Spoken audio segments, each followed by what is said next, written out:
கொஞ்ச நாள் கழிச்சு அரிசி இல்லைன்னு வருவான். எந்த போராட்டத்துக்கு என்னை கூப்பிடாது, வரமாட்டேன்.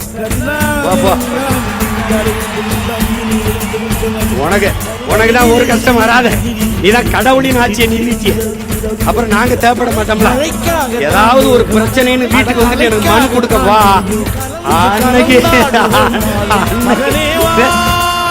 அன்னைக்கு பாப்பா இந்த சிரிச்சுக்கிட்டு இருக்க சீமா இல்ல, அன்னைக்கு உனக்கு என்ன சொல்றோம் ஏது சொல்றோம்னு கேட்கறது இல்ல.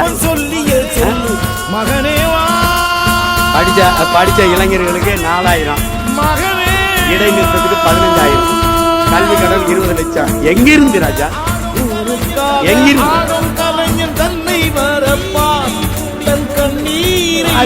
எப்படி பாருங்க, அவர் என்ன பண்ணுவாங்க பாவம், கடனாகி